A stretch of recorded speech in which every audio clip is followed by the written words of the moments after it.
In this video, I will walk you through a mobility-aware anomaly detection module embedded in a network exposure function event API, secured by the common API framework. Let's start. COPIF structure. Before making any API call, the client must go through COPIF onboarding. This involves 10 steps: logging in as admin, creating a user, obtaining the certificate authority, onboarding as both a provider and an invoker, publishing the API, and finally getting JSON Web Token. That token is then used as a barrier on every request to the NEF. Without it, the gateway returns unauthorized. NEF structure. Subscription creation. The client creates a monitoring subscription by sending a POST request with the Mobile Station International Subscriber Directory number, callback URL, reporting period, and the barrier token. The NEF's authentication gate fetches the public key from COPIF, verifies the JSON Web Token signature, and if valid, stores the subscription in MongoDB and returns created.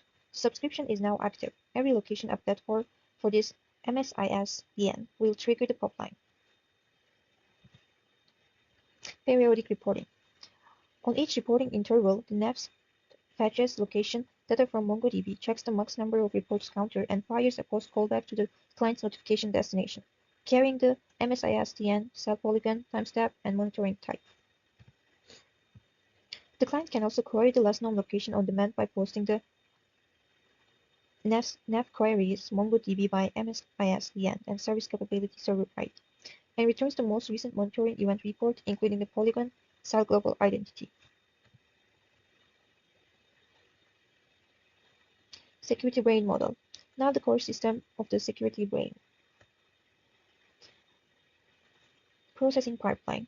Every location event triggers a three-stage pipeline. First, the geo-analyzer computes the distance between the last and current cell using the Harris-Sign formula. Then the mobility analyzer calculates velocity in kilometers per hour and flags impossible travel if the speed exceeds the physical threshold. Finally, the risk engine aggregates these signals into a 0 to 100 risk score and produces a decision: allow, challenge, or block. Each module is independent. GeoAnalyzer maps cell IDs to polygon centroids. Mobility Analyzer outputs velocity in km per hour and is impossible flag. Risk engine implies weighted scoring with time of day and frequency modifiers. Subscription pi tracks per MSIS-DN state using a singleton pattern and persists history to MongoDB.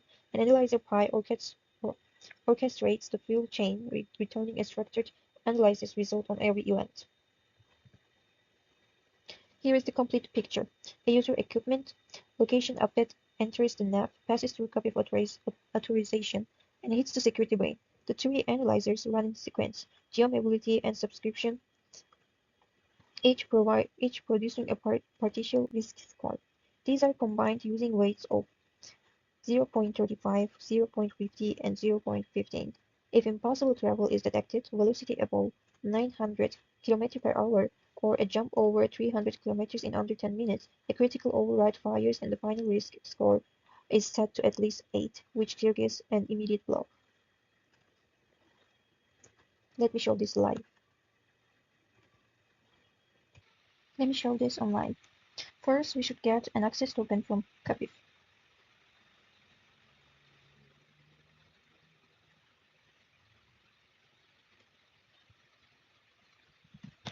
Then we should authorize.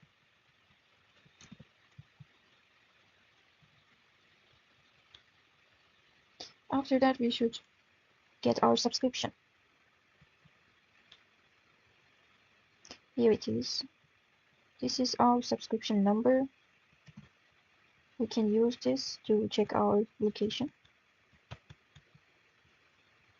Okay, here.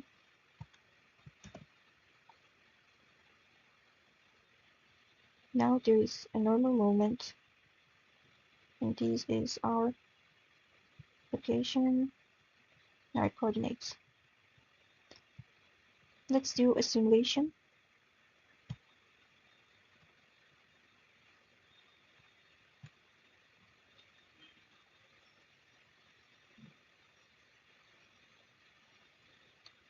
Let's pause here.